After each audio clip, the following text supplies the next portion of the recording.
Boa noite, meus amigos. Estamos aqui de volta. Como sempre, começamos invocando a Santíssima Virgem Maria, o Santo Padre Pio de Pietrelcina, para que roguem a Deus que nenhuma injustiça se cometa nesse programa. Então, queria primeiro avisar que eu vou lembrar vocês que de 23 a 28 de maio eu vou proferir aqui em Colonial Heights o curso Metafísica e Estrutura do Ser.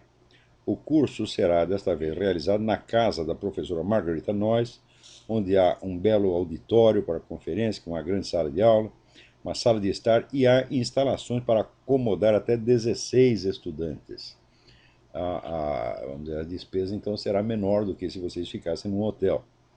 Então, informações com o senhor Eduí Ferro, e-mail edui.ferro@uol.com.br, ou telefone 041 3527 0987 ou 041 9974 4443.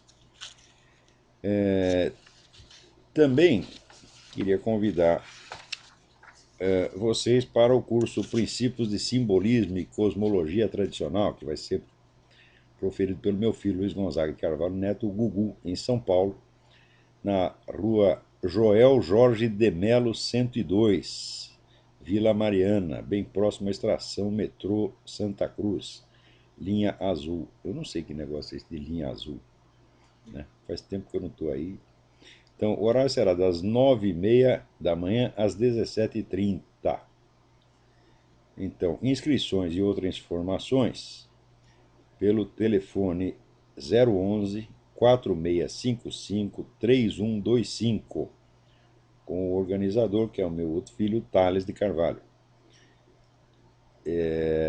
Então, deixa eu ver o que mais. Ou então pode ser aqui pelo e-mail curso de cosmologia @hotmail.com. Então é isso. Há um outro aviso aqui. No próximo dia 7 de maio, sábado, o Farol da Democracia vai promover na cidade de Toledo, Paraná, um importante encontro sobre educação, como reverter a tragédia brasileira. É muito bem usado. A educação no Brasil virou uma tragédia mesmo. Então isso vai ser na Associação Comercial e Empresarial de Toledo, que fica no Largo São Vicente de Paulo, 1333, no centro da cidade de Toledo. Dia 7 de maio, começa às 8h30 da manhã e vai até às 17 horas, de ingresso gratuito. Pela manhã haverá uma conferência de abertura com o educador Luiz Carlos Faria da Silva. Depois a conferência do general Sérgio Augusto Avelar Coutinho sobre a Revolução Invisível, quer dizer, todos os processos políticos que destruíram a educação no Brasil. Depois a conferência do padre colombiano José Rafael Solano Duran sobre a religião e a educação. E na parte da tarde haverá mais duas conferências. Primeira do empresário Jorge Roberto Pereira sobre as perdas econômicas causadas pelo modelo educacional brasileiro. E depois, por fim, a conferência de encerramento com o professor Luiz Carlos Faria da Silva, como reverter a tragédia da educação no Brasil. Então, não se esqueçam aqui, dia 7 de maio, na Associação Comercial e Empresarial de Toledo, no Largo São Vicente de Paulo, 1333, no centro de Toledo. Tem mais informação no site do Farol da Democracia. Então, a semana passada eu cometi alguns erros aqui, aliás, fui induzido a cometer erros pela mídia brasileira, que inicialmente informou que as armas usadas pelo sujeito que fez aquele morticínio na escola eram armas legais. Então, no Brasil, você não pode acreditar na mídia nem durante meia hora, porque meia hora depois já vem outro diz que é outra coisa. As armas eram ilegais.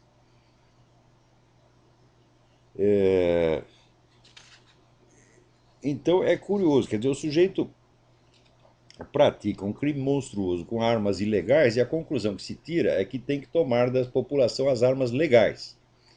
Quer dizer, esse é o perfeito non sequitur, né? Esse pessoal do desarmamento, né, agora estão até usando as igrejas como postos de entrega de armas. Já vamos comentar isso aqui daqui a pouco. Mas antes de comentar qualquer outra coisa, eu queria ler aqui para vocês o artigo que eu acabo de mandar para o Diário do Comércio, porque é um negócio tão absurdo, tão chocante, que eu não posso esperar até o artigo ser publicado. Eu não aguento, tenho que ler aqui para vocês. Chama-se Lição de Diplomacia. As mensagens confidenciais da Embaixada Americana sobre a queda do presidente hondurenho Manuel Zelaya, recentemente reveladas pelo Wikileaks, são um resumo didático de como funciona a política externa dos Estados Unidos hoje em dia. Desde os primeiros momentos, o embaixador Hugo Lawrence toma partido a favor de Zelaya. Aspas. Os militares, a Suprema Corte e o Congresso Nacional conspiraram em 28 de junho de 2009 naquilo que foi um golpe inconstitucional e ilegal contra o Executivo. Na nossa perspectiva, não há dúvida de que a ascensão de Roberto Micheletti ao poder foi ilegítima. Ponto. Fecha aspas. Já conhecemos essa lógica. Se o presidente removido do cargo por uma decisão conjunta da Suprema Corte e do Congresso é de direita, seu impeachment é uma decisão legal e irretocável. Se é de esquerda, é golpe de Estado.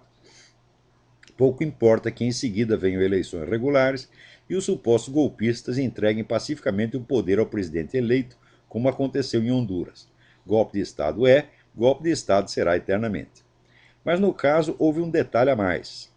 O corpo diplomático, parênteses, o embaixador Merapena me informa que quando se refere, vamos dizer, aos funcionários estrangeiros de um país no outro país, é errado falar corpo diplomático. Corpo diplomático é só o corpo diplomático inteiro, quer dizer, todos os embaixadores, cônsules, etc. Mas eu não tinha outra expressão, ficou essa mesmo. Né? Esse é um requinte vocabular que não altera o sentido das coisas. O corpo diplomático americano em Honduras já odiava Roberto Micheletti desde muito antes do golpe e já estava preparado para tomar posição contra ele, qualquer que fosse o curso posterior dos acontecimentos. Qual o problema com Micheletti? Numa mensagem confidencial assinada em 20 de agosto de 2008, o subchefe da missão diplomática americana em Tegucigalpa, Simon Henshaw, acusava-o daquilo que, aos olhos do Departamento de Estado, é o mais imperdoável dos crimes: ser, aspas, um rábido anticomunista, fecha aspas. Dificilmente na mídia e no establishment americano alguém escreve a palavra anti-communist sem fazê-la anteceder do adjetivo rabid, que quer dizer hidrófobo, infectado de raiva canina, extremista, demente e perigoso, pronto a matar pessoas adentadas em nome de abomináveis crenças reacionárias. O efeito do rótulo incansavelmente repetido é infalível. Todos os anticomunistas são rábidos, tal é a crença geral. Babam, rosnam e dilaceram suas vítimas num paroxismo de ódio insano. Os comunistas não. Não existe no vocabulário das altas esferas a expressão rabid communist. Eles mataram 140 milhões de civis com uma serenidade imperturbável, movidos pelo puro amor à humanidade, sem derramar uma só gota de saliva. Aliás, para que saliva no meio de tanto sangue? Não obstante explicasse a conduta do então presidente da Assembleia Nacional Hondurenha pelas chamas da paixão ideológica que o consumia, Henshaw, sem notar a mínima contradição, qualificava-o, por outro lado, como um oportunista ambicioso sem convicção própria. Ávido apenas de poder, pronto a todas as concessões, inclusive aos comunistas, caso fossem do seu interesse. Micheletti, segundo Henshaw, estaria até mesmo disposto a apoiar a proposta chavista da Alternativa Bolivariana para a América Latina, ALBA, se isso lhe rendesse alguns votos. Estranha hidrofobia essa, cujos sintomas recuavam ante o mero pensamento de vantagens hipotéticas. Mas Henshaw não parava por aí. Micheletti, segundo ele, era tão leviano que, por qualquer vantagem, abdicaria não somente de suas convicções, mas do último resíduo de honra pessoal. Aspas. Ele é sequioso de poder e seu desejo de tornar-se presidente é supremo. Ele viu sua candidatura e seus números nas pesquisas escapulirem de suas mãos e parece estar tão desesperado que incluiria até narcotraficantes e outros corruptos na sua chapa só para conseguir dinheiro e apoio. Ponto, fecha aspas. Já viram um fanático menos fanático? Curiosamente, nem Henshaw nem seu chefe Hugo Lawrence pareciam enxergar nada de imoral em condenar um homem pela conjeturação imaginária de possíveis delitos futuros e dar respaldo a outro a despeito de delitos então já cometidos e bem comprovados. Àquela altura, Manuel Zelaya já estava, como continuou estando ao longo da crise, bem garantido pelo apoio do Foro de São Paulo, a coordenação estratégica do comunismo latino-americano, organização em cuja liderança brilhavam, ao lado do nosso então presidente Lula, os líderes das Farc, senhores absolutos do narcotráfico no continente. Henshaw e Lawrence, com toda evidência, são homens desprovidos de sã consciência moral, incapazes de julgar as coisas com equanimidade e senso das proporções. Intoxicados pelo preconceito irracional contra todo o anticomunismo e pela idealização bocó da esquerda mundial, dois vícios endêmicos nas esferas chiques da vida americana, jogaram todo o peso da influência do seu país em favor de um bandido apoiado por narcotraficantes, assassinos e sequestradores, enlameando ao mesmo tempo a reputação de um inocente contra o qual nada sabiam além daquilo que conjeturavam em fantasia. Roberto Micheletti, junto com mais algumas pessoas que nada tiveram a ver com os acontecimentos e cujo único crime é serem seus amigos e parentes, está até agora proibido de entrar nos Estados Unidos, que recebe Hugo Chávez e Mahmoud Ahmadinejad de braços abertos. Que ganhou a nação americana com isso? Ganhou o desprezo dos anticomunistas e a ira dos comunistas, sempre orgulhosos de sua ingratidão para com os companheiros de viagem, dos quais só conseguem arrancar uma parte, não a totalidade do que desejam. Por não ter reconduzido Zelaya à presidência por um ato de força, parentes, todas as intervenções imperialistas são iguais, mas algumas são mais iguais que as outras, fecha parênteses, e por haverem se contentado em aceitar o resultado das eleições, que aliás levaram ao poder um virtual protetor de Zelaya, os Estados Unidos foram acusados por toda a esquerda latino-americana de cumplicidade com o golpe de Estado. Comunista é assim: se você lhe oferece uma mão, tem de lhe dar as duas, mais os pés, a cabeça, o coração, a alma, a bolsa e a vida. Caso contrário, ele vai afogar você num mar de cusparadas. Ser comunista é rentável, mas o emprego de companheiro de viagem deveria pagar adicional de insalubridade. Henshaw e Lawrence fizeram jus ao dinheiro que recebem do contribuinte americano, trabalhando em favor do mal e da mentira e jogando todo mundo contra o seu país? Não sei, nem me cabe responder. Não sou um contribuinte americano. O dinheiro não é meu. Então aí está. Isso é para vocês, né, saberem que quando vocês ouvem essas gritarias contra intervenções imperialistas, a prepotência americana, etc., é tudo teatro. É tudo teatro. Olha, há 40 anos o Departamento de Estado não faz nada além de ajudar comunista em tudo quanto é lugar. Ajudar comunista, ajudar tudo quanto é inimigo dos Estados Unidos. Você vê o que está acontecendo lá na Costa do Marfim, né? Que um sujeito que não podia ser presidente por não ser, vamos dizer, a Constituição ali exige que o sujeito seja filho de pai e mães, né, cidadãos locais, o cara não é, o sujeito se elegeu presidente, a Suprema Corte vetou o negócio e naturalmente o segundo colocado assumiu a presidência. Então, é haver intervenção dos Estados Unidos e da ONU para tirar o presidente eleito, que é um cristão, e para colocar no lugar dele um muçulmano que a essa altura já matou mais de 1.000 cristãos, né, no seu esforço para tomar ilegalmente a presidência, já matou mais de 1.000 cristãos. Então está lá os Estados Unidos botando os muçulmanos no poder, como botou a fraternidade islâmica no poder no Egito, está botando na Líbia, e vai fazer a mesma coisa em outro lugar. Ainda veio o professor Dugin dizer, não, aqui nós temos, né, o imperialismo americano de um lado, e do outro lado nós temos a Aliança Eurasiana, nós, o Islã, a China, etc. Mas que palhaçada, meu Deus do céu. Ora, isso aí é tudo briga de família, né? É claro que a briga de família às vezes pode, né, inflamar e causar uma crise maior, mas em geral todos eles têm uma comunidade de interesses entre esses três grandes blocos. Eu acho que há mais interesses em comum do que interesses divergentes, embora localmente surja divergência. Mas olha, está na cara que o governo americano, isso é o establishment, ou aquilo que o Nicholas Seger chama corporação, está trabalhando para a ascensão islâmica mundial, assim como a Casa Real Britânica, que é um elemento fundamental da corporação, está protegendo a invasão islâmica a olhos vistos. Eu digo para vocês, O príncipe Charles é membro de uma tarica. Ele obedece um sheik islâmico. Meu Deus do céu, eu não sei quem é o sheik atualmente. Era o Fritjof Schwan, depois passou a ser o Martin Lings, eu não sei quem é agora. Então, tá lá, o príncipe herdeiro, o homem que vai ser o rei da Inglaterra, membro do Matarica. Membro do Matarica quer dizer que ele obedece o sheik em tudo, tudo, tudo, tudo, porque esse é o regulamento. Tá na cara que o sujeito é membro da Tarica, né? Isso aí, eu acompanhei essa coisa desde o tempo em que eu convivia com Martin Lings, que depois virou o sucessor, o sheik sucessor do Fritjof Schwan.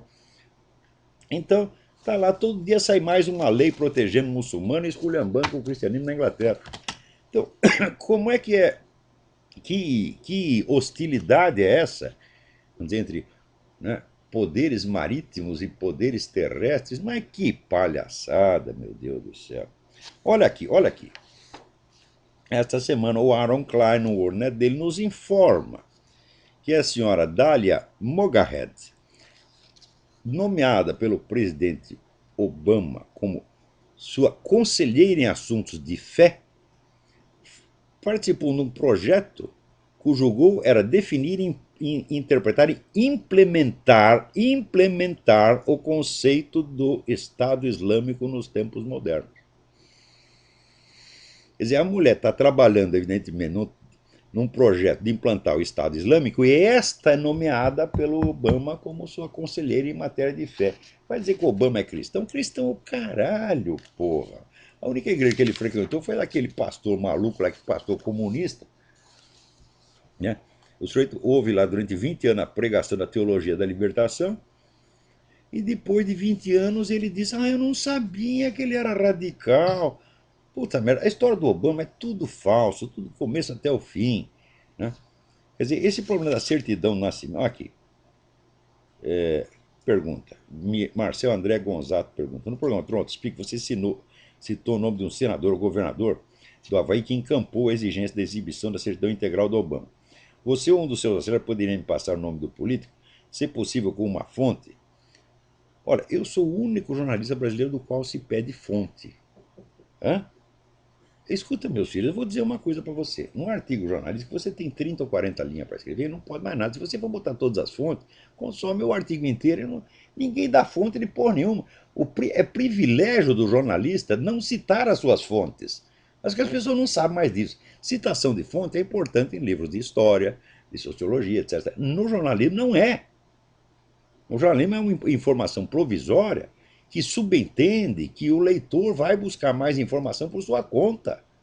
Então esse negócio de toda hora me pedir fonte, vamos trabalhar, vai procurar fonte. Se eu falei a coisa, eu tenho uma certa credibilidade, uma certa fé pública. Você que procura a fonte na internet, pô. Agora aqui, tudo bem. Nesse caso, ele não está pedindo uma fonte, está pedindo uma informação. E a informação, o pedido de informação é inteiramente legítimo. Houve 2 governadores do Havaí que intervieram nessa questão da certidão de nascimento. A governadora anterior, que se chamava Linda, não sei das quantas, foi ela que determinou que ninguém tivesse acesso à certidão do Obama. Ela bloqueou a certidão do Obama para que ninguém tivesse acesso. Segundo a funcionária do Registro Civil, Kiyomi Fukino, nem mesmo o próprio Obama poderia obter, a partir daí,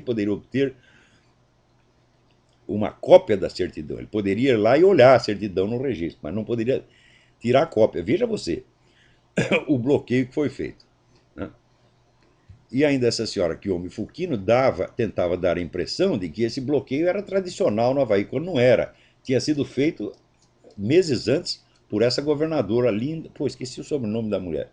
Linda, não sei das quantas. O segundo que se meteu na questão foi o governador atual, Neil Abercrombie, né? Que ele disse: vamos acabar com esta conversa desses birthers, vamos tapar a boca dessa gente. Aqui eu vou localizar a certidão original do Obama e vamos distribuir para todo mundo. Só que nós vamos cobrar $100 para dar dinheiro para o Estado. Vasculhou, não conseguiu achar. O governador Neil Abercrombie não conseguiu, botando todos os funcionários do Estado para procurar a merda da certidão, não conseguiu achar. Eu digo para vocês, A coisa mais provável é que essa certidão original não exista. Isso é tudo uma farsa. Hipótese número 2. Ela existe, mas tem algum dado, alguma informação que compromete seriamente o Obama e que não pode ser revelada, motivo pelo qual o Obama já gastou US$ 1 milhão com advogados para impedir o acesso à sua certidão e mobilizou até a governador. O fato de que a governadora era republicana não quer dizer absolutamente nada, porque o Partido Republicano está cheio de puxa-saco do Obama e servidor do Obama, né, e servidor da nova ordem mundial. São os chamados rhinos, Republicans in name only. Né? Então, vamos dizer, a terceira hipótese é de que, de fato, esteja lá uma certidão confirmando que o Obama não nasceu nos Estados Unidos. Eu não acredito nesta última hipótese, eu acho muito difícil. Né? Eu acho mesmo que a certidão original não existe, que tudo isso é uma fraude. Né? Isso é o mais provável. Eu sei que se o próprio governador não consegue localizar a certidão, como é que é isso, porra? Né? Então, aqui o. Peraí, tem mais alguém. O Marcel André se comunicou com o Caio Blinder. E daí o Caio Blinder responde: Ô Marcel, não acompanhei essa informação. Mas como não? Isso foi falado nos Estados Unidos inteiro, que o governador Abercrombie estava atrás.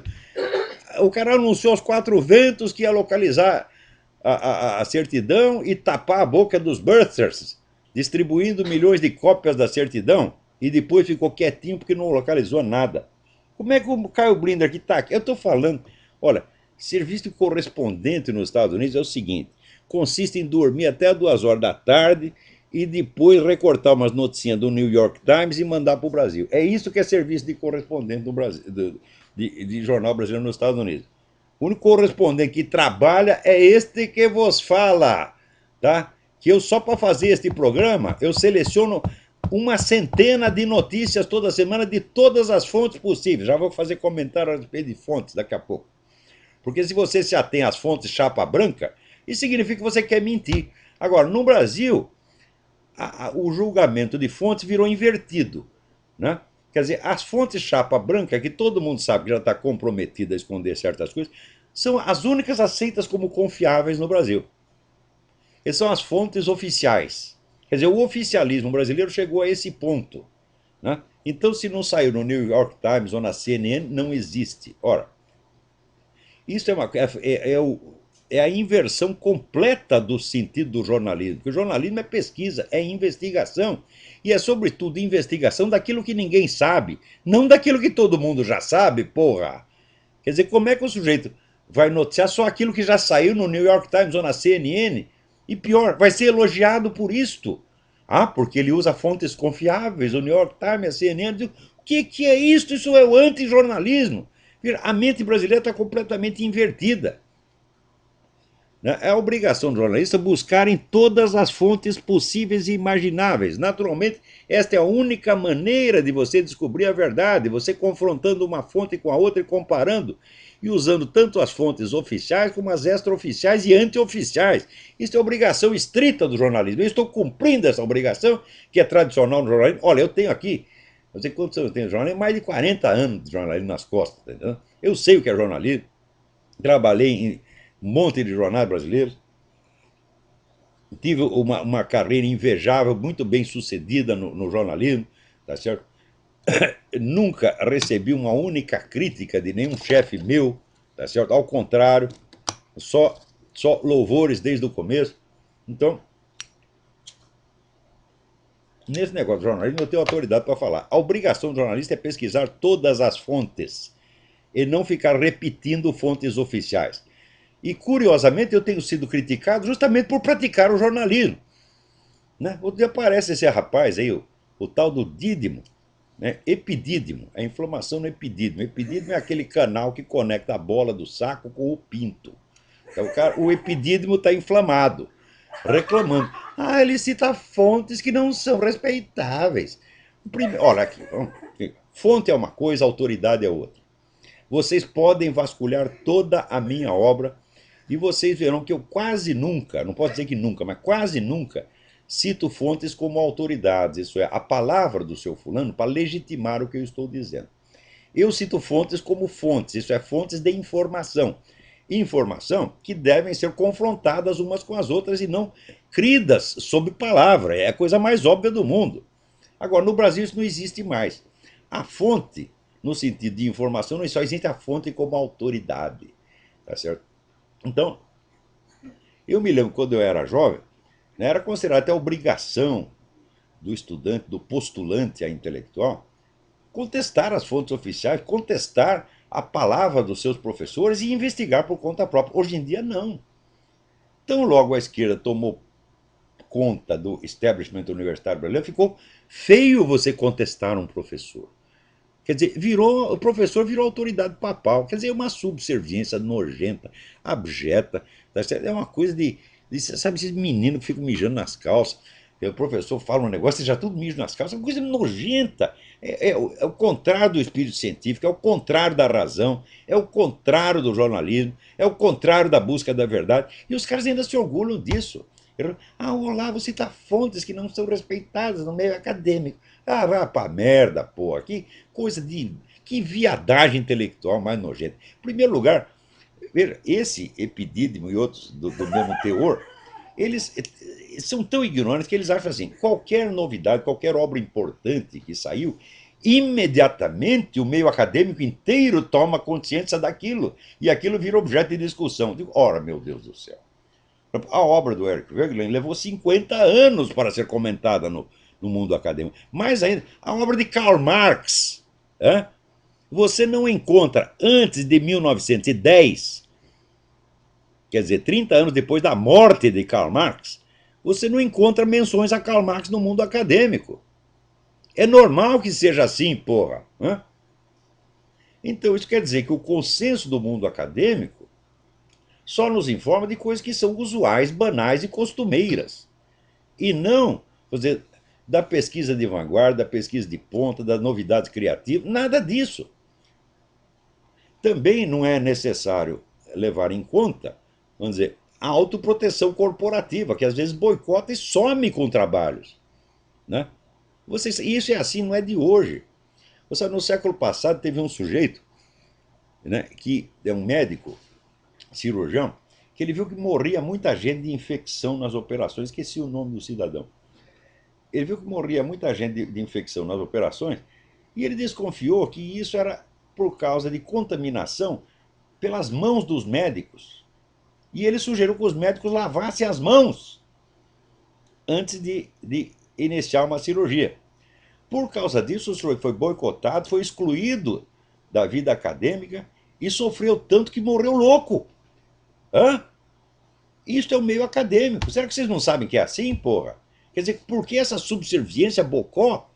Quer dizer, nós viramos aqui o anti-iluminismo. O iluminismo era assim, era você ter obrigação de pesquisar por você mesmo, você não tem que seguir o argumento da autoridade, mas hoje no Brasil vale só o argumento da autoridade e pior, a autoridade de quem não tem nenhuma.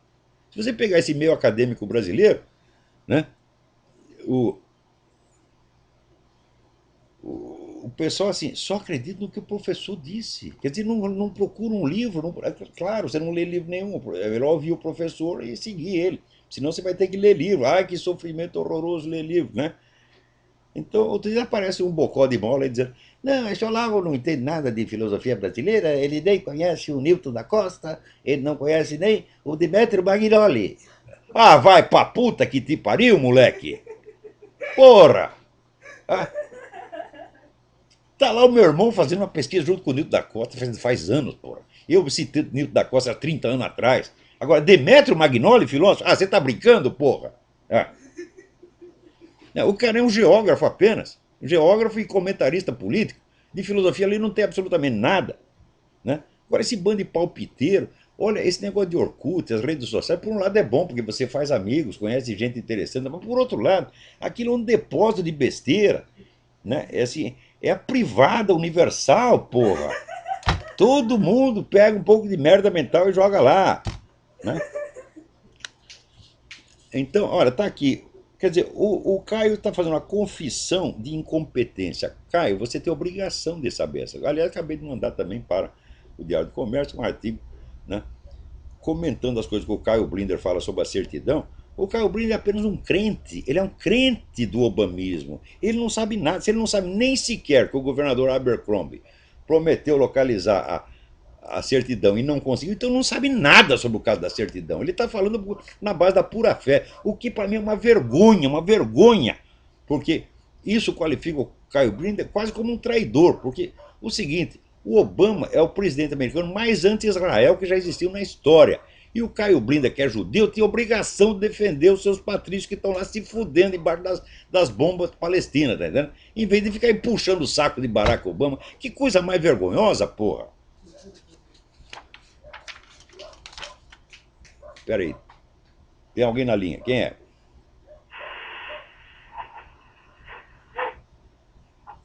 Tá muito ruim essa ligação. Desliga. Espera aí, tem mais alguém aí na linha. Oi, quem é? Fábio de Pouso Alegre, tudo bem? Tudo bem, Leonardo.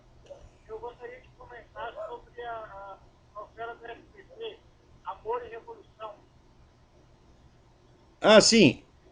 Aliás, eu recebi deixa eu contar uma história. Eu recebi um telefonema de uma senhora do SBT, me convidando para prestar um depoimento de 3 minutos para servir de subsídio ali à novela. Parece que eles estão querendo fazer uma pesquisa séria, pelo menos é o que eles dizem, né? Mas eu não acredito muito, não. No dia de hoje, o depoimento vai ser seu. Saiu o depoimento do Zé Dirceu? É. Olha, qualquer coisa que o Zé Dirceu diga em público, a gente tem que fazer a seguinte pergunta para ele. Zé Dirceu, como é que você conseguiu sair do serviço secreto militar cubano? Nunca ninguém saiu, meu filho. De lá só se sai morto, tá certo? Ou você sai morto, ou você se aposenta. Só tem essas duas. Como é que você conseguiu sair? A verdade é o seguinte, o Zé Dirceu não é ex-agente secreto cubano, ele é agente secreto cubano agora. Uma vez agente secreto cubano, sempre agente secreto cubano. Veja, a mesma coisa se aplica a qualquer serviço secreto comunista do mundo. Vladimir Putin outro dia disse, não existe isso de ex-KGB. Ex-KGB só tem no cemitério, porra. E ex-agente secreto cubano só tem no cemitério. Agora, nunca ninguém fez essa pergunta para esse Zé Dirceu. Como é que você conseguiu sair? Me mostra aí o seu certificado de dispensa. Isso é mentira, ele é agente secreto cubano agora. Esse cara não podia ter sido deputado, nem vereador, nem coisa nenhuma. Como é que você vai botar um agente estrangeiro em posto de responsabilidade?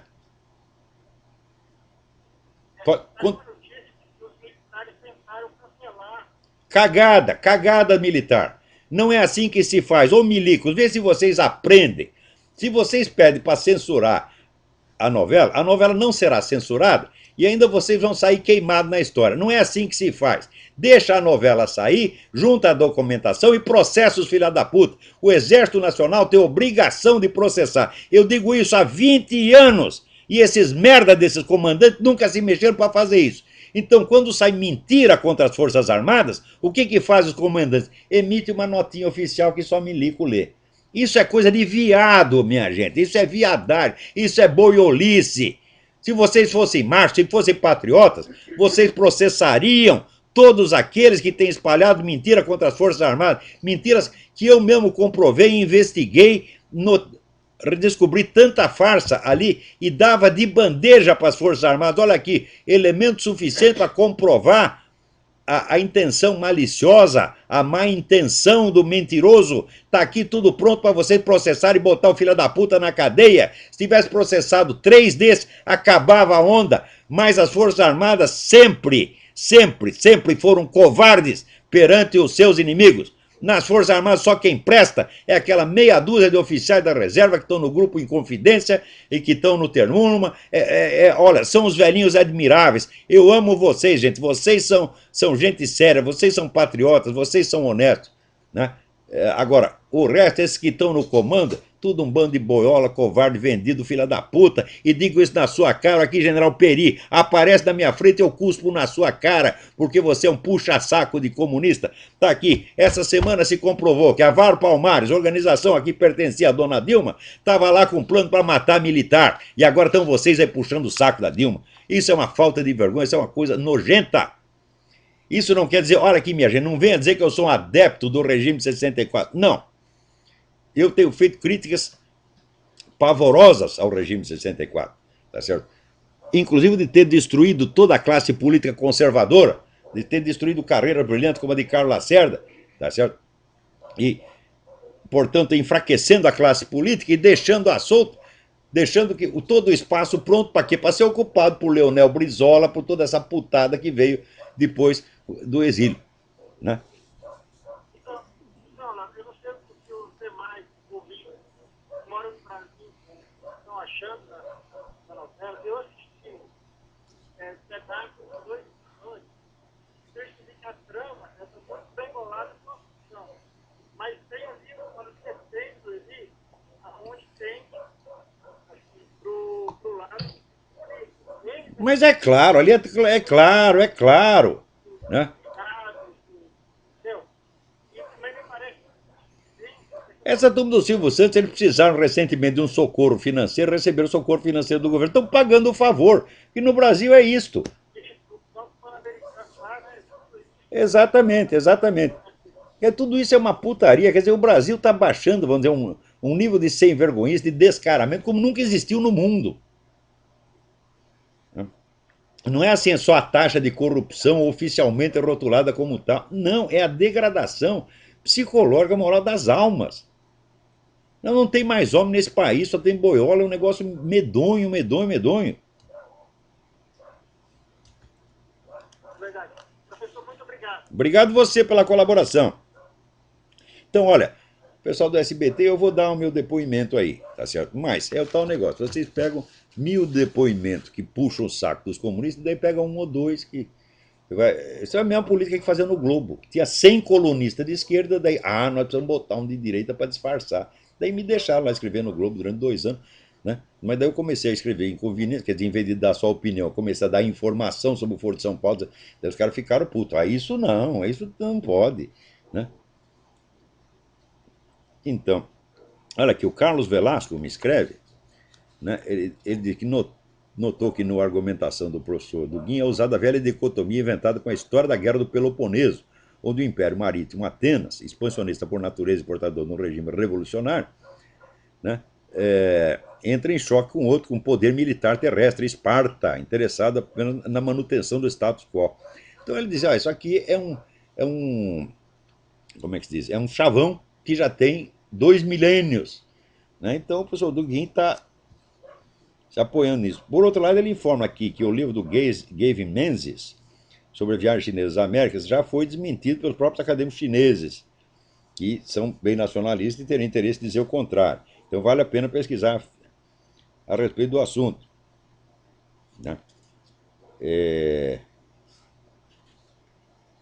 Mas, porém, vale a pena assinalar que a presença de chineses por todo o Índico é atestada até pela antiguidade das comunidades chinesas nos vários países da região. Há poucos dias até li um artigo acerca de comunidade chinesa no reino de Sião, instalada por lá há séculos. Quer dizer, que raio de pesquisa de potência terrestre é essa, né, que se espalha até pelo reino de Sião? Né? Agora aqui, o líder do PT na Câmara, Paulo Teixeira, defende a liberação do plantio de maconha e a criação de cooperativas formadas por usuários. Mas ei mesmo, vamos drogar o país inteiro, todo mundo fumando baseado. Isso é uma maravilha. Olha, quer saber? Eu acho que isso vai acontecer. Se não acontecer agora, acontece daqui a pouco. Isso é que nem o kit gay, né? Quer dizer, nós vamos distribuir piroca de borracha para os meninos, né? Tubo de KY, né? E daqui a pouco está lá todos os meninos dando cu na sala de aula e todo mundo vai achar maravilhoso. Esses absurdos, eles vêm devagarinho, devagarinho, para anestesiar as pessoas, né? No começo, quando fala, você pensa que é piada. Eu digo, mas a piada está sempre virando realidade, meu Deus do céu. Né? Uma vez, quando começou essa onda de AIDS e de camisinha, eu fiz uma piada. Daqui a pouco eles vão querer botar camisinha até nos masturbadores, né? Para eles não se contaminarem a si mesmos.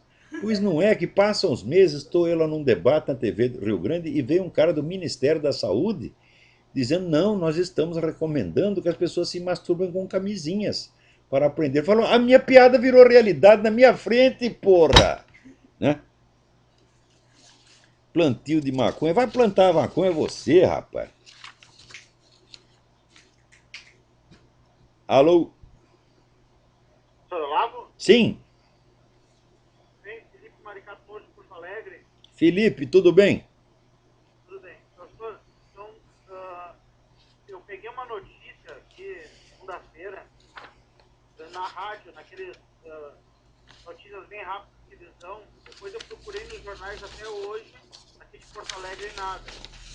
Que é o corte do orçamento da Polícia Federal em 1,5 bilhões pelo governo agora. Ótimo, já cortaram o orçamento das Forças Armadas, corta da Polícia Federal também. Olha Né? só, adivinha qual é a área que vai ser estrategicamente prejudicada com esse corte? Investigação dos movimentos sociais, aposto. Não, não. É a fiscalização das fronteiras e o combate ao narcotráfico. Ai, meu Deus do céu! Ai, esse negócio de fronteira já é um negócio absurdo. Olha, 20 anos atrás, eu estava fazendo uma pesquisa sobre essas seitas, né? Meio malucas, meio satânicas que estavam entrando no Brasil. Tinha uma seita chamada Meninos de Deus, Love Family, que ensinava as pessoas a fazer surubas com crianças de 4 anos. E eu estava lá investigando isso. Entrevistei várias pessoas, e inclusive fui na Polícia Federal, falaram com o cara do Departamento de Fronteira. Né? Eu digo, o que, que vocês estão fazendo? Levei lá um documento da seita que era assim, manual de como entrar ilegalmente no Brasil. Né?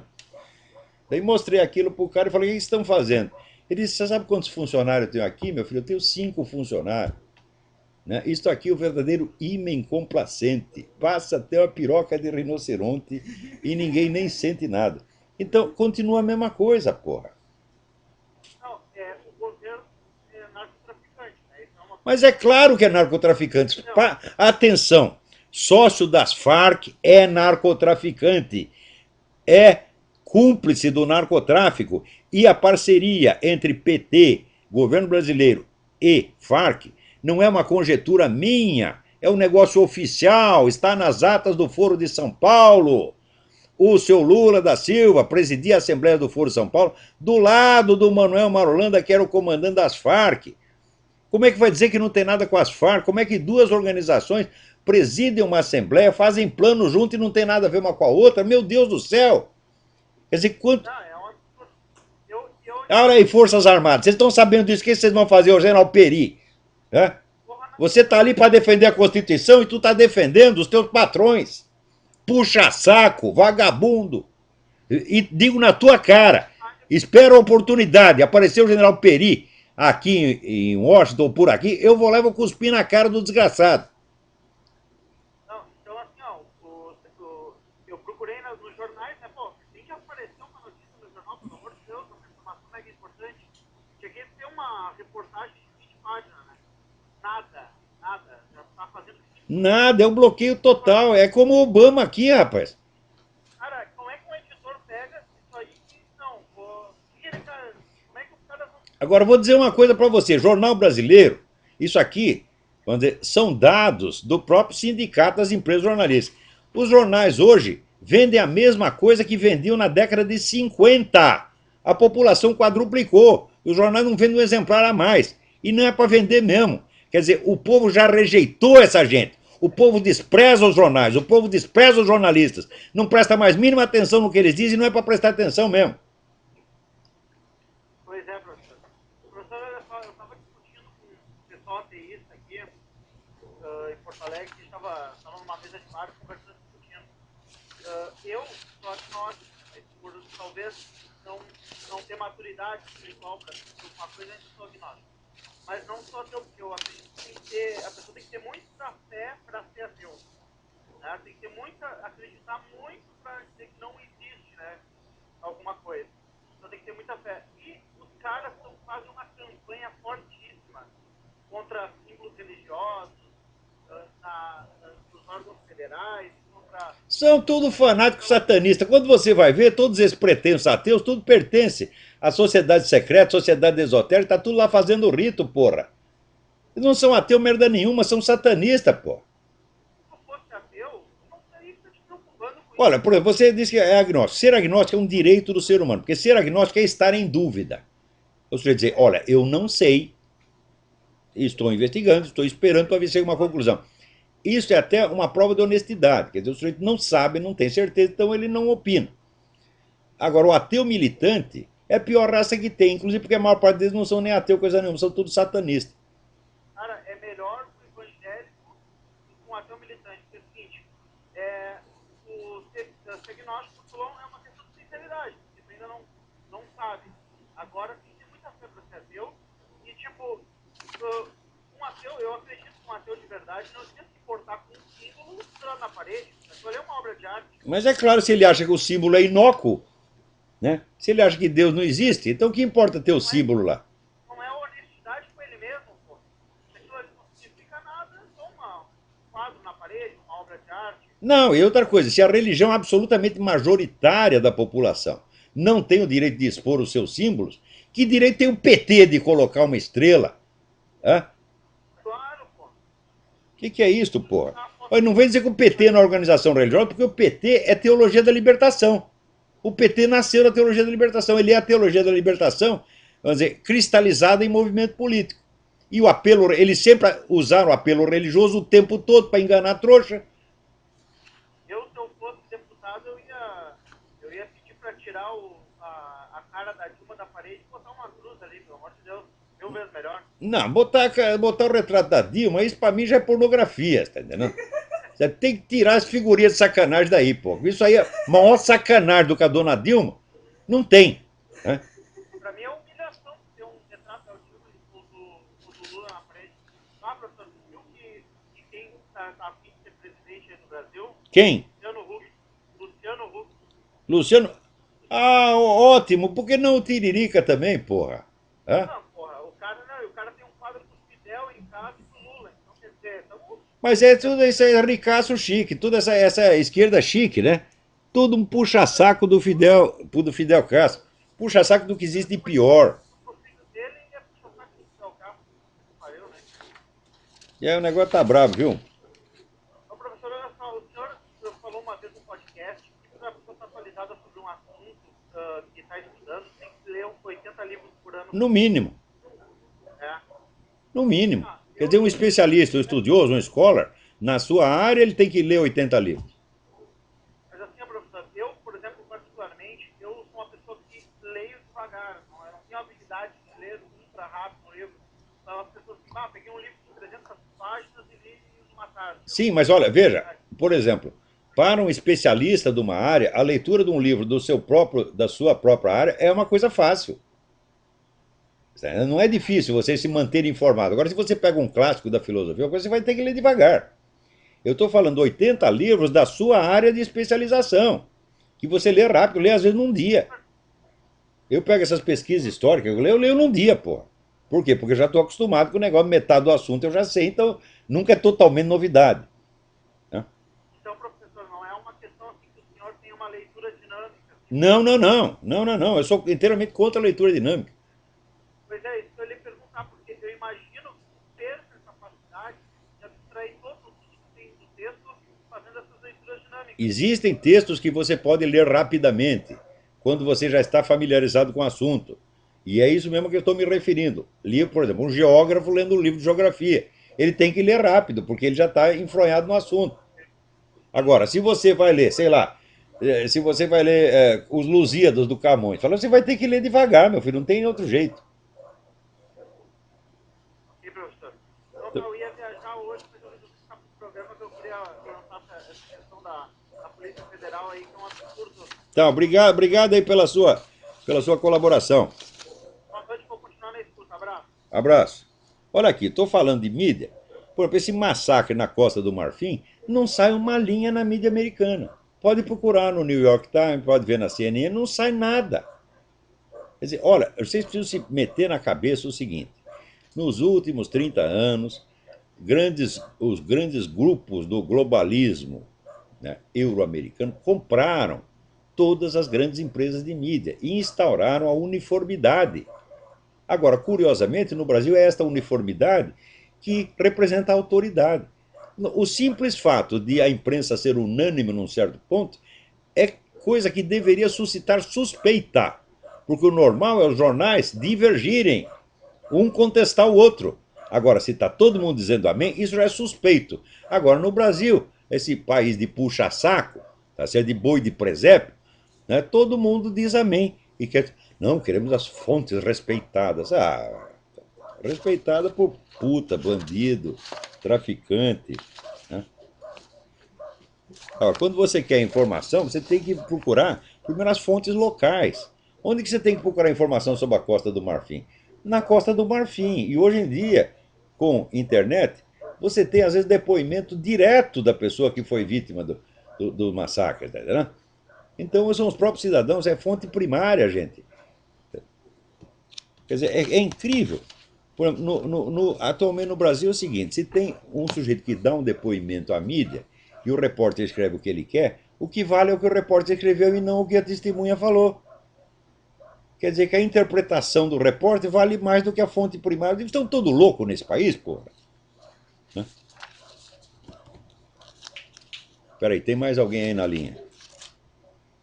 Ah, tá aqui. Dilma Rousseff visita púlpito de Mao Tse Tung. O púlpito de Mao Tse Tung, né, jorrava merda intelectual para o mundo. Né? Ela vai lá, né, e fica lá genuflexa e comovida diante do guru. Alô? Acho que pifou a ligação. Alô? Alô? Senhor? Sim. Alô? Davi Furlan? Quem é? Davi Furlan? Davi Furlan, tudo bem? Tudo bem, São Paulo?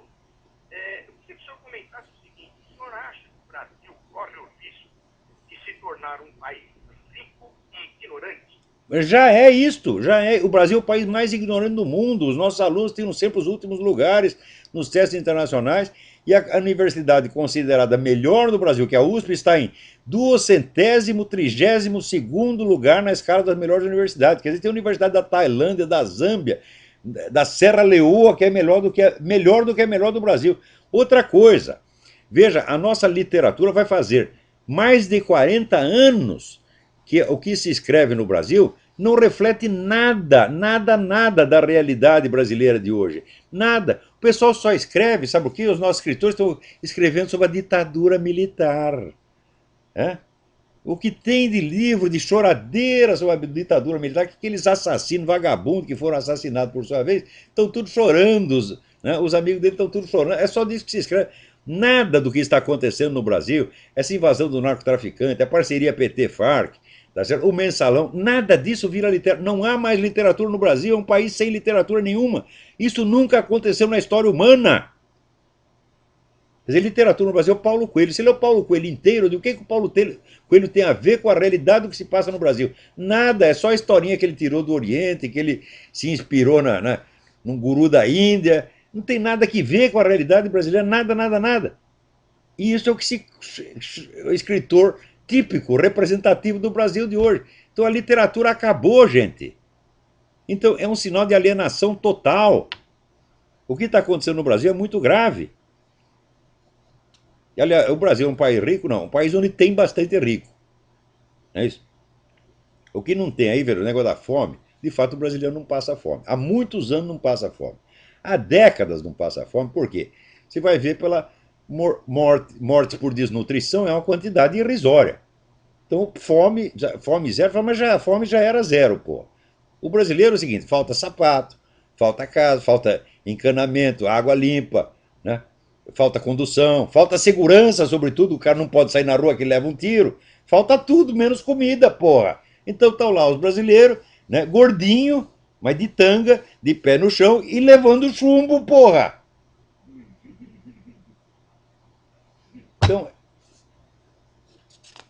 é isso aí. Olha, outra coisa. Os Estados Unidos, além disso que eles estão fazendo lá na Costa do Marfim, que é um crime, Eles estão mandando muitos suprimentos militares para a África. Quer dizer, estão preparando mais merda lá. Mais merda. Né? Olha aqui, o artigo do Luiz Mota dizendo que o Papa Ratzinger é homossexual egodistônico. Olha, que negócio de egodistônico é esse? Se você que deu para 500 ou comeu 500 homens, o Luiz Mota, vê se te enxerga, porra. Que é isto, porra? Né? Então, olha, o nosso tempo acabou, tá certo? E então, até a semana que vem. Muito obrigado.